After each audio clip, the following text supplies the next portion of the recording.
महान आचार्य चाणक्य ने कहा था कि जिस व्यक्ति ने यह समझ लिया कि क्या, कब, कहाँ और कितना बोलना है, तो उस व्यक्ति को सफल होने से कोई नहीं रोक सकता। ऐसे व्यक्ति की सफलता सुनिश्चित है।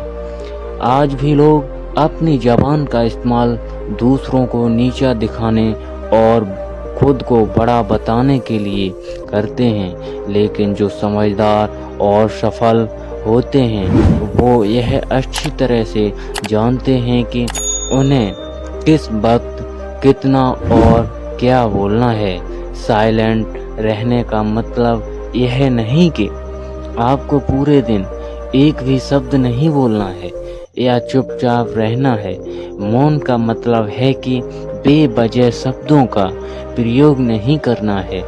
जहाँ ज़रूरत है वहीं ही बोलना है। अपने लक्ष्य पर ध्यान केंद्रित करना है।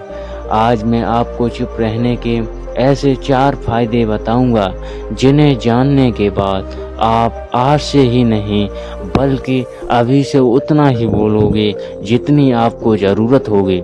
नंबर 1, मौन लोगों को ध्यान खींचता है।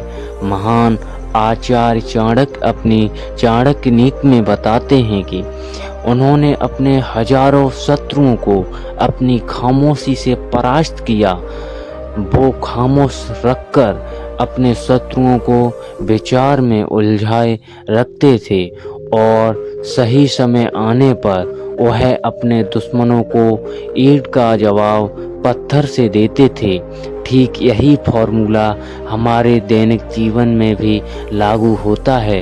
जब आप अपने काम से काम रखते हो, दूसरों के मामले में दखल नहीं देते हो, ज़रूरत हो तभी बोलते हो, तो लोगों का ध्यान आपके ऊपर जाता है। और अगर आप कम बोलते हो, ज़रूरत हो तभी बोलते हो, तो लोग आपकी बातों को ज़्यादा महत्व देंगे। लोग आपकी बात को उन लोगों की तुलना में ज़्यादा प्रेफरेंस कर देंगे, ज़्यादा याद रखेंगे जो लोग बिना ज़रूरत के बक बक करते रहते हैं। नंबर 2, मौन बातचीत में मदद करता है। शांत रहना मूल भाव यानी नेगोटिएट करते वक्त आपकी बहुत ज़्यादा हेल्प कर सकता है। बातचीत के दौरान जब आप अचानक चुप हो जाते हो और सामने वाले इंसान को जवाब नहीं देते हो, तो यह खामोशी उस दूसरे इंसान को यह सोचने पर मजबूर कर देती है कि आखिर आप क्या सोच रहे हैं।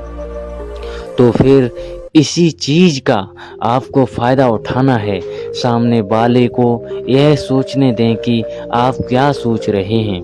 मान लो आप कोई डील फाइनल कर रहे हो, यह सामने वाले पार्टी को जल्दी से यस या फिर नो कह कर जवाब मत दो।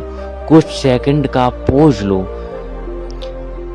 आपकी ये चुप्पी सामने वाले इंसान को परेशान करेगी और वो सामने वाला इंसान बोलकर आपकी इस खामोशी को भरना चाहेगा। उनको सारी बातें बोलने दें जिससे आपको बातचीत आगे बढ़ाने में मदद मिलेगी और आपका साइड बातचीत के दौरान ज़्यादा भारी रहेगा। मौन नंबर 3, मौन आपको विश्वास बनाने में मदद करता है। अगर आप एक मजबूत रिश्ता बनाना चाहते हो तो उससे पहले आपको यानी विश्वास रखना होगा, और विश्वास तभी होगा जब आप सामने वाले इंसान की बातों को ध्यान से सुनोगे, यानी बातचीत के दौरान बोलोगे कम और सुनोगे ज़्यादा। ऐसा करने से दूसरे इंसान को लगेगा कि आप एक अच्छे इंसान हो, सामने वाले की बात को अच्छे से सुनते हो, किसी को भी नज़रअंदाज नहीं करते हो, और तभी तो वो आपकी बातों को अच्छे से सुनेगा और विश्वास होगा। नंबर 4, उत्तर प्राप्त करें।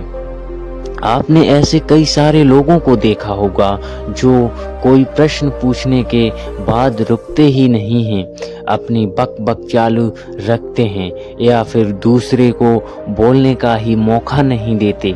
अगर आप भी ऐसे करते हो, आपको दूसरे इंसान के पर्सपेक्टिव को जानने का मौका ही नहीं मिलेगा, लोग आपके प्रश्नों का जवाब ही नहीं देंगे।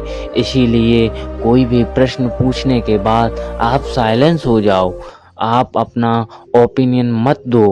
लोगों का क्या ओपिनियन है उस बात पर, उस प्रश्न पर आप जानने की कोशिश करो, शायद आपको कुछ नया सीखने को मिल जाए। कुछ मिलाकर आप प्रश्न पूछने के बाद जितना जल्दी चुप हो जाओगे, आपको उतना जल्दी आंसर मिलेगा। स्वामी विवेकानंद जी, जो अपनी बुद्धिमत्ता और विजडम के कारण पूरी दुनिया में जाने जाते हैं, उसने भी यह क्वालिटी देखने को मिलती है। वे भी अपने गुरु रामकृष्ण जी से जब भी कोई प्रश्न पूछते थे तो अपना ओपिनियन तो बाद में देते थे, लेकिन पहले प्रश्न पूछने के तुरंत बाद चुप हो जाते थे ताकि उनके गुरुदेव की क्या राय है उस प्रश्न को लेकर, उस बात को लेकर। दोस्तों, कहानी कैसी लगी? कहानी अच्छी लगी हो तो चैनल को सब्सक्राइब करें, वीडियो को लाइक करें और कहानी में ज़्यादा इंटरेस्टेड हो तो वीडियो को शेयर ज़रूर करें। धन्यवाद।